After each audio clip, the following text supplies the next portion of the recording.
All right. Bon après-midi, mesdames et messieurs. Alors, premièrement, avant qu'on commence, est-ce qu'on fait ça en français or are we doing this in English?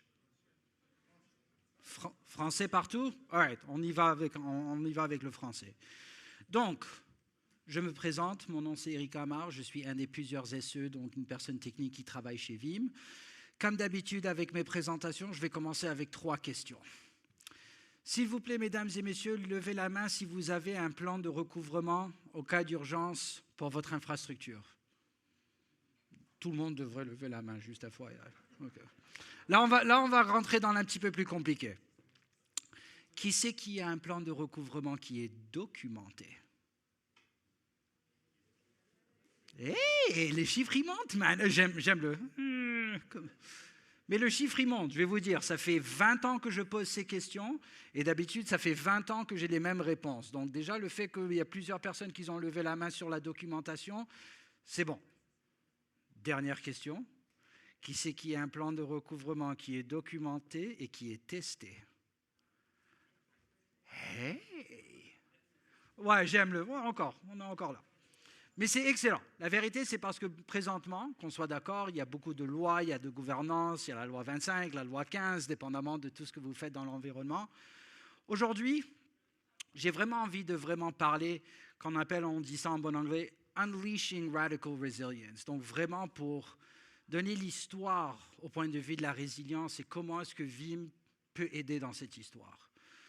Pour ceux qui me connaissent, j'aime jamais faire des présentations standards parce que des présentations standards, c'est pas fun. Donc aujourd'hui, on va faire ça un petit peu plus excitant. Je vais demander de l'aide de nos meilleurs amis. On va parler aujourd'hui de l'histoire de Veeam à travers les yeux de nos entités préférées, à part pour nos enfants, bien sûr. Donc les chiens, ça représente quoi? Les chiens, ça représente l'amour, right? Ils sont là pour nous aider, ils sont là pour nous donner de l'amitié, de la chaleurosité, mais aussi, ils sont là pour nous protéger. Et ils nous protègent, et ils protègent les aspects les plus importants. Notre maison, nos enfants, nos conjointes, etc. Ben, Veeam, c'est la même mission. Parce qu'à la fin de la journée, ce qu'on protège, c'est votre infrastructure, c'est vos données. C'est les aspects qui sont le plus importants pour vous, présentement, aujourd'hui. Et qu'est-ce qu'on protège? On protège le tout. Que ce soit l'info nuagique, que ce soit des hyperviseurs sur site, si c'est pour le changement d'hyperviseur, parce que vous avez reçu la facture d'un hyperviseur en particulier, on aide aussi là-dessus.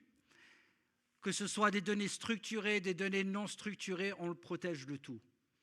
Même vos aspects SaaS. Donc, nous avons des solutions SaaS, tout inclus, compute, stockage, réseautique, pour protéger vos environnements 365, vos environnements Entra-ID, ainsi que vos environnements Salesforce. L'autre chose aussi, quand on vient à différentes extensions, pour ce qui est de l'évolutivité du marché, tout ce qui est du OpenShift, du Kubernetes dans l'environnement. Donc vraiment, une plateforme pour couvrir le tout pour vous. Maintenant, il y a des différentes éditions au point de vue de la plateforme. Donc, si vous avez l'édition Foundation, vous avez vraiment tout ce qui se passe au point de vue backup et recouvrement. Vous voulez l'édition Advanced, là on parle d'intégration de sécurité, on parle des rapports de conformité, on parle de la détection ransomware ainsi que la remédiation pour aller avec. Nous avons la plus grosse édition qui est l'édition Premium. L'édition Premium est assez intéressante parce que là, ça vous donne l'opportunité de créer un sandbox dans lequel vous pourrez tester vos plans de recouvrement. Donc, moi, je viens des ans où quand tu devais faire ton DR test, il fallait rester là-bas vendredi soir, il fallait rester samedi, et il fallait prier à tous les dieux que vous y croyez pour ne pas répéter ça la semaine prochaine. Right? Là, avec Veeam, on peut automatiser le tout en entier pour vous sous une seule plateforme. Maintenant, la grosse annonce, nous allons sortir avec la version 13 de Vim. Présentement, la solution V13 est sur le marché, mais c'est que pour des nouveaux clients, des fresh install, comme ce qu'on appelle. Ceux qui ont déjà des anciennes éditions de Vim, vous pourriez faire votre mise à jour à la version 13 d'ici janvier, donc à la fin de Q4, quoi. Quelles sont les grosses améliorations et l'évolutivité au point de la solution V13? Premièrement, pour ceux et celles qui connaissent Vim, là c'est du Linux. Ça ne va plus être sur une machine Windows. Ça va être un VSA, un OVA, que vous déployez directement dans votre environnement, que ce soit local ou dans un environnement infonuagique. Et ils appellent ça JOS, Just Enough OS. Donc c'est du Rocky Linux. Donc là maintenant, pour tout ce qui est mise à jour, ajout de fonctionnalités, beaucoup plus facile que c'était auparavant. L'autre aspect, c'est bien sûr renforcer la posture de sécurité. Comment est-ce qu'on arrive là-bas? Jour 1, quand vous déployez ce OVA ou ce VSA, là maintenant, c'est déjà certifié pour être immuable. Immuabilité, c'est out of the box. Sécurité, out of the box. Tout ce qui est SSO, c'est tout du Role-Based Access Control. Et on parle de détection plus intelligente des menaces par l'intelligence artificielle. On va mettre une petite pause là-dessus, on va parler dessus par après. L'autre chose, c'est bien sûr la même liberté que vous êtes habitué au point de vue de Vim. Avec les licences de Vim présentement, on appelle ça des licences universelles. Pourquoi? Parce que nous, on évolue à la vitesse de votre business. Aujourd'hui, vous êtes en environnement ESX, vous avez reçu votre facture, vous n'êtes pas super heureux, vous voulez aller faire du Acropolis, du Cloud Direct, du Hyper-V, du Proxmox, c'est les mêmes licences. Il n'y a rien à changer, il n'y a rien à racheter. C'est juste, OK, aujourd'hui, je faisais des backups ESX, j'ai transformé ça, je les ai recouverts comme du Proxmox, et demain, juste, je fais des jobs de Proxmox. Pas besoin de changer de licence, pas besoin de réinventer la roue, de changer l'infrastructure. Donc vraiment, avoir cette portabilité au point de vue de vos licences et de les utiliser de la façon que vous avez besoin pour votre organisation. Maintenant, on va parler un petit peu de sécurité. Moi, je dis chez Vim, on a quand même un très bon engin de sécurité. Il y en a qui disent le meilleur.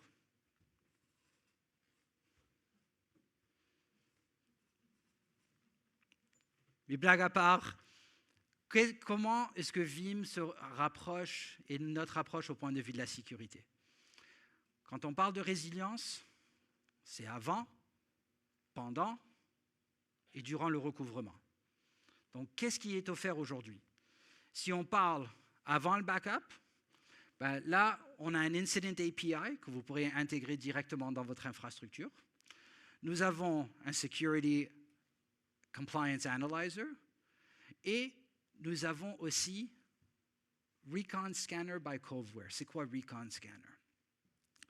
Pour ceux et celles qui peut-être ont eu une attaque dans l'organisation, ils savent qu'une fois qu'on deal avec des firmes de gestion d'incidents, la première chose qu'ils font, c'est ce qu'ils appellent du Digital Forensics. Et là maintenant, un logiciel de Digital Forensics est déjà inclus dans la plateforme avec Vim. Donc avoir cette visibilité avant et d'être proactif s'il y a quelque chose qui se passe au lieu d'être réactif. Un exemple, c'est comme, OK, quelqu'un a essayé d'élever leurs privilèges dans l'environnement. Signe numéro 1 qu'il y a quelque chose qui ne va pas. Et bien là maintenant, moi je peux dire à quelle heure, à quelle date, à quelle machine, à quelle adresse IP et quel utilisateur a essayé de faire ce changement. Donc là maintenant, parce que quand on parle au point de vue des attaques, il y a trop de monde qui pense que c'est une attaque externe qui essaie de foncer la porte. C'est du social engineering et malheureusement c'est des acteurs à l'interne. Donc avoir quelque chose qui peut vraiment déterminer en temps et lieu exactement qu'est-ce qui se passe dans l'environnement. Pendant les backups, on a un engin pour faire le inline malware detection. On a aussi la possibilité de voir s'il y a quelque chose qui ne va pas, qu'est-ce qu'on veut dire par quelque chose qui ne va pas? Si les tendances disent, par exemple, à tous les jours que je fais mes backups, j'ai 10% de plus de données par jour. Là, hier, j'ai fait mes backups, j'avais 15% de plus. Hey, une alarme sonne tout de suite. C'est quoi ce 5% supplémentaire? Qu'on mette ça dans un environnement isolé, qu'on scanne ça et qu'on remédie la situation. Quand on parle au point de vue de recouvrement, Secure Restore, c'est littéralement avoir la possibilité de mettre, que Dieu préserve, si quelque chose se tape dans votre environnement, de prendre ces VM de production, automatiser et les mettre dans un clean room, faire un scan antivirus, un scan anti-malware, ainsi que des règles IARA. Est-ce qu'il y a des personnes qui savent c'est quoi des règles IARA? Alors là, on va vous apprendre quelque chose de drôle. C'est là où on voit que dans notre industrie, on est les kings en TI au point de vue des acronymes. Et bien là, je vais vous dire qu'on commence à ne plus avoir des idées. YARA, Y-A-R-A, yet another random acronym. On est bon dans le marketing, les gars TI. C'est quoi des règles YARA? Des règles YARA, parce que quand on parle au point de vue de sécurité, tant que la signature du virus ou du malware est publiée, là, on peut le détecter à travers nos firewalls, nos engins de sécurité.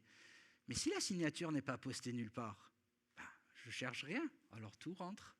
Des règles YARA sont des règles spécifiques pour des malwares spécifiques. Donc, vous voulez chercher pour quelque chose de Akira, Lockbit, etc. C'est des scripts qui roulent à l'intérieur pour faire cette vérification, pour voir s'il y a un malware qui est rentré dans votre environnement. C'est la prochaine génération au point de vue de malware detection dans les infrastructures. Après ça, bien sûr, avec Vim, vous avez la possibilité de faire une orchestration de votre DR de bout en bout en appuyant un seul bouton. Une fois que tout est set-up, tu appuies le bouton, ça va tester votre plan de recouvrement, ça va faire le DR, ça va faire le re-IP, ça va se connecter à notre nouvel environnement et après vous donner un rapport de conformité pour dire oui, effectivement, j'ai adhéré à mes RPO, aux RTO ciblés au point de vue de l'organisation. Et avec tout ça, nous avons aussi la possibilité de faire un ajout d'une firme de gestion d'incidents.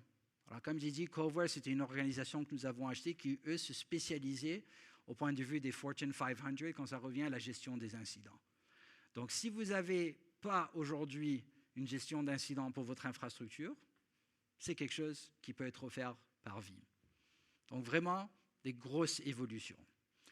Et le Threat Center, qu'on parlait juste par avant, le Threat Center, lui, c'est comme un SOC NOC style dashboard que vous taguez tous vos ressources et vos environnements, et ça va vous dire en temps et lieu, ça va vous donner un score au point de vue de conformité, gouvernance, sécurité, immuabilité, et le plus important, un score de recouvrement. Donc, d'être sûr que Dieu préserve quelque chose se passe, vous avez 100% la confiance que vous pouvez récupérer quel que soit l'incident. Maintenant, c'est bien qu'on ait nos engins de sécurité, mais je crois que la force de Vim, c'est vraiment l'intégration avec le reste du monde. Right? Comme nos partenaires, les chiens qui sont toujours là à nos côtés, nous, on travaille de côte à côte avec tous les fournisseurs que vous voyez sur cet écran. Si vous étiez là l'année dernière, c'était le tiers. Chaque année, on évolue et on est sûr, parce qu'à la fin de la journée, oui, on a nos engins de sécurité, oui, on a nos engins de détection, mais à la fin de la journée, vous avez déjà quelque chose que vous utilisez dans votre infrastructure. Je ne suis pas là pour remplacer qui que ce soit, je suis là pour complémenter ce que vous avez déjà et de s'intégrer directement là-dessus. Maintenant, quelque chose que nous avons sorti l'année dernière qui est vraiment une solution qui est super intéressante à avoir sur le marché, c'est Vim Data Cloud Vault. C'est quoi du Vault? Si on regarde au point de vue du stockage as a service, quand on parle, quels sont les principaux défis des organisations en matière de cloud? C'est quoi la réponse? C'est quoi l'aspect le plus compliqué? C'est les coûts. Right? Numéro 1, ça a toujours été gérer les dépenses cloud. Parce que tout le monde pensait pendant des années, ah, je le mets dans le cloud, ça va être moins cher. Non, ça ne va jamais être moins cher de mettre les choses dans le cloud. Mais toujours quand j'amène cette conversation au point de vue des prix, il y a le même visage qui vient sans arrêt. Yep. Alors là, on fait quoi? Comment est-ce qu'on peut regarder le reste de ces aspects? Parce que ce n'est pas juste le prix c'est le plus gros, mais il y a d'autres aspects aussi. La sécurité, la gouvernance, la conformité, la migration vers le cloud, tout ça sont des choses à penser au point de vue de votre environnement, de votre infrastructure et à votre conformité. Donc, avec Veeam, on a fait une alliance avec Microsoft. Donc, avec cette alliance-là, on a créé la solution de Vault, qui est un stockage chez Azure pour protéger les choses les plus importantes pour vous. Que ce soit le panier, que ce soit les jouets, que ce soit quoi que ce soit. Right? Donc là, c'est quoi vraiment du Vault? C'est du stockage as a service.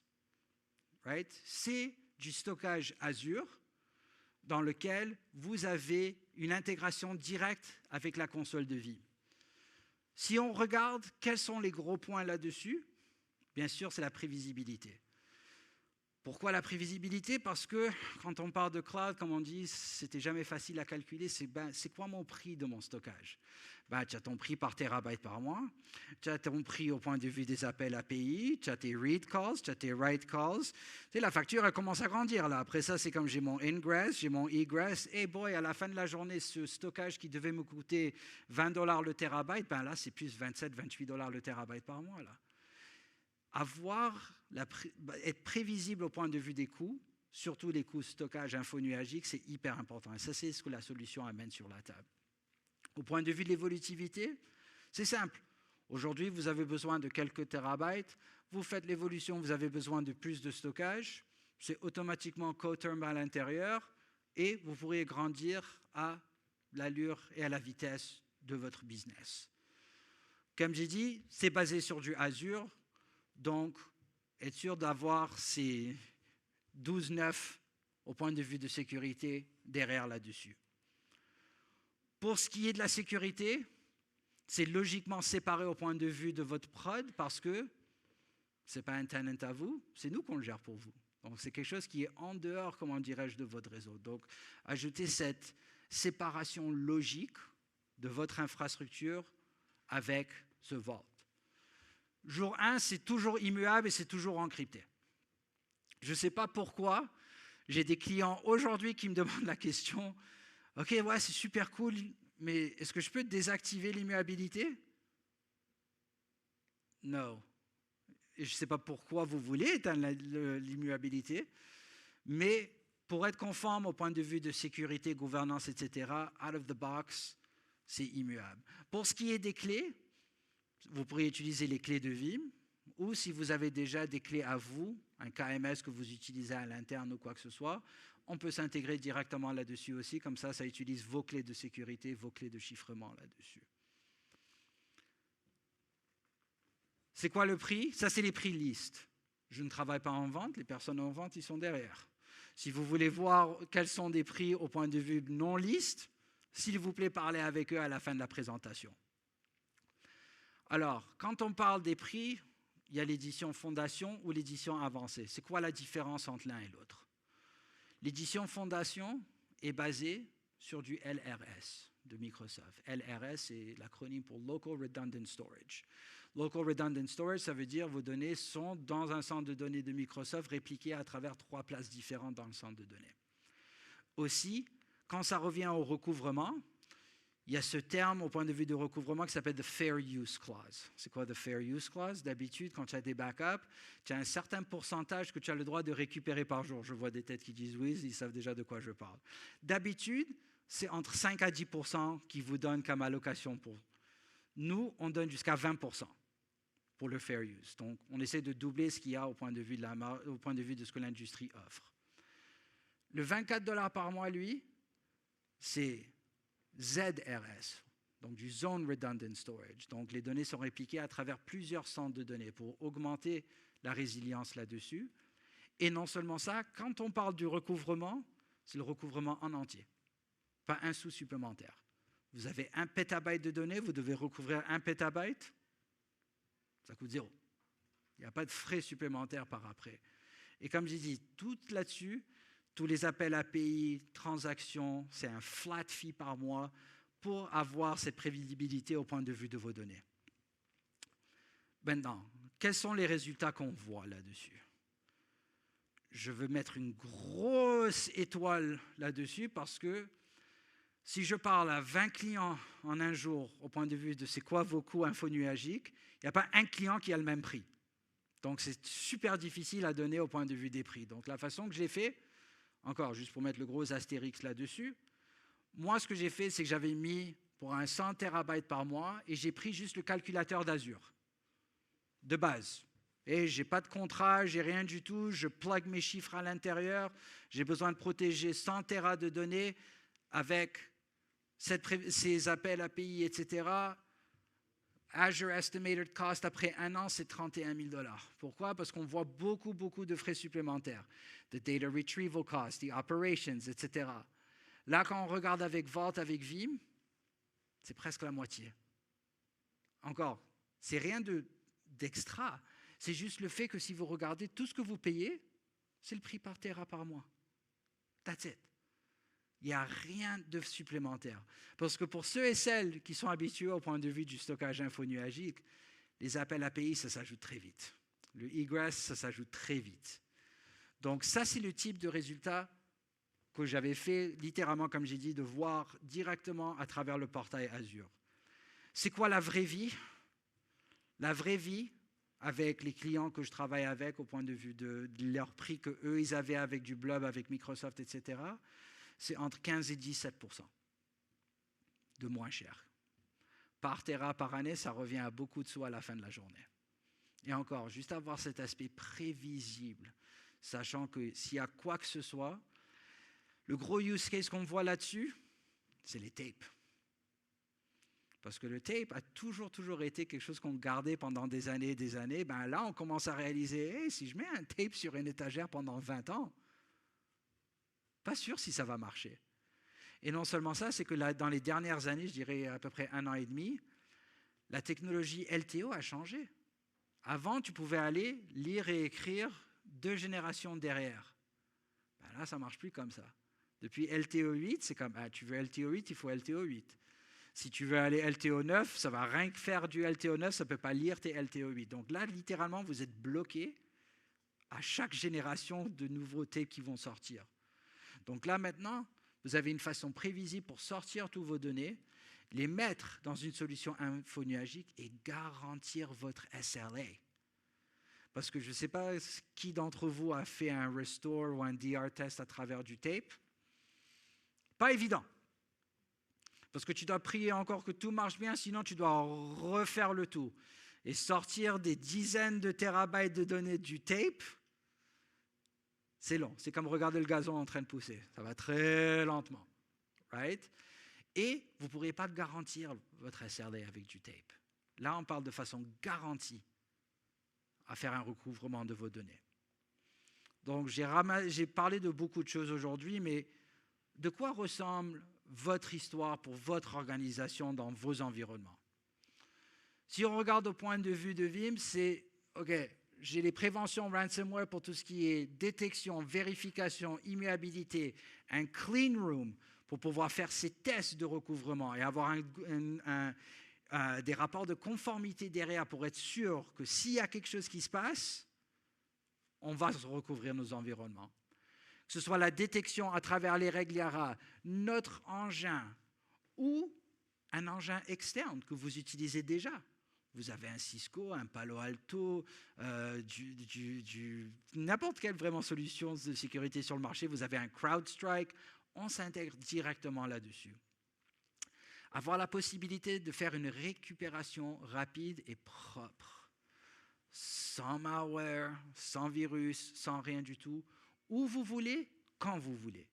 Ça veut dire aujourd'hui, il y a quelque chose qui s'est passé, que Dieu préserve, je dois recouvrir directement dans Azure, je dois recouvrir directement chez AWS, je veux recouvrir dans un autre centre de données. vous avez toute la flexibilité avec les engins que Vim vous offre présentement.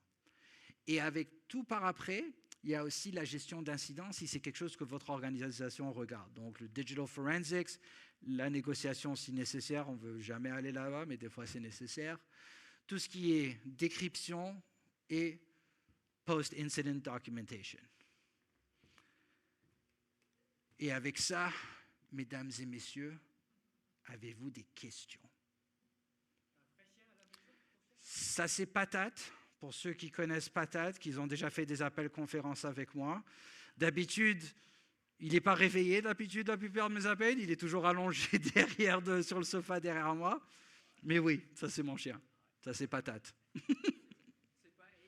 Non, celui-là, c'est pas AI, je vous garantis. Je vous garantis, lui. Des fois, je me demande la question, mais ouais. Donc, avec ça, mesdames et messieurs, est-ce qu'il y a des questions? Ce matin, j'ai assisté à une présentation justement pour le recouvrement en cas de ransomware. Mm-hmm. Tu peux passer sur plusieurs versions Mm-hmm. de backup pour trouver une version qui est propre. Mm-hmm. Et là, le présentateur disait que ça peut prendre une semaine pour faire tout ce travail-là, parce que ça prend du temps pour restaurer et donner le backup. Et que sa solution, c'est de mettre sur le flash drive. Mm-hmm. Le backup sur le flash drive, comme ça tu peux le récupérer en Donc, minutes, comparé aux données qui sont sur disque ou bien sur tape. yeah. Donc d'habitude, je dirais, pour ce qui est d'un DR, nous, on peut faire un DR recovery de plusieurs façons. Est-ce que tu fais tes backups à travers un snapshot de stockage? Est-ce que tu le fais directement à travers une réplique? Est-ce que tu le fais à travers, est-ce que tu veux une solution infonuagique pour récupérer tes données directement dans le cloud? On le fait sur Azure. Yeah. Donc moi, avec notre logiciel, tu as des trucs on-prem que tu veux recouvrir au cas de désastre parce qu'il n'y a pas de deuxième centre de données. Tu veux le recouvrir direct comme Azure VM, on le fait automatiquement. Mais ça prend du temps. Combien de temps ça prend pour... Si tu fais dans le cloud, tous les problèmes du cloud, c'est deux problèmes. L'identité et le réseau. Right? Mais quand ça revient au point de vue DR, la plupart de nos clients, eux, ce qu'ils vont faire, c'est qu'il y aura par exemple une copie du backup ou une réplique qui va être ailleurs dans le cloud, dans un centre de données externe. Comme ça, après, c'est comme, OK, j'ai touché ma réplique, reconnecte-la au nouveau vCenter, donne une nouvelle adresse IP et allez hop, Pascal. Donc, il y a cet aspect-là. Et pour des environnements, pour la version 13, on a cette notion de CDP. C'est un acronyme anglophone for Continuous Data Protection. Avant, c'était quelque chose qui était offert seulement pour VMware, parce que VMware, tu pouvais mettre des filtres I/O sur la VM, comme ça on pouvait intercepter le trafic qui rentre et qui sort en temps réel. Pour des VM à super mission critique, on parle de rentrer 5 à 12, 14 secondes. Right? Et là, maintenant, avec la version 13, c'est CDP on everything. Ça veut dire que ce n'est pas seulement attaché avec VMware, c'est quelque chose que tu peux... Encore, ça prend beaucoup de ressources, compute, réseautique, etc., parce qu'on parle littéralement de lire la VM en temps réel. Mais s'il y a certaines applications vraiment à super mission critique, ça, c'est la réponse. Par exemple, la facturation, par exemple, d'entreprise, ça c'est critique. Yep, absolument. En ton cas, ça prend combien de temps? On ne connaît pas les données, mais Encore, comme n'importe quoi, ça dépend. C'est comme si on parle d'une VM de 10 gigs, on parle d'une VM de 100 terabytes, ça fait la différence. Right? Si je regarde un average, moi je vais vous dire, je peux vous dire d'un client québécois qui lui roule à peu près 1500 VM. Lui fait son DR à cause du fait qu'il y a quelques années, l'infrastructure s'est fait taper par un ransomware et maintenant la GRC, le Governance Risk Compliance de l'organisation, demande et exige un rapport de conformité sur le DR à chaque 2 semaines. La loi 25 au Québec, ça aussi. Yep. Et là, qu'est-ce qui se passe? C'est que lui, il dit, il n'y a pas de problème, monsieur, madame auditrice. Vendredi à 3h de l'après-midi, il appuie un bouton. Il revient le lundi matin. DR test complete. Voici ton rapport de conformité. Et voilà, messieurs, dames. Donc, vraiment, comme n'importe quoi, nous, on va rouler à la vitesse des ressources. Ça veut dire, tu as un réseau 100 gigs avec du NVMe on the other side, ça va aller vite.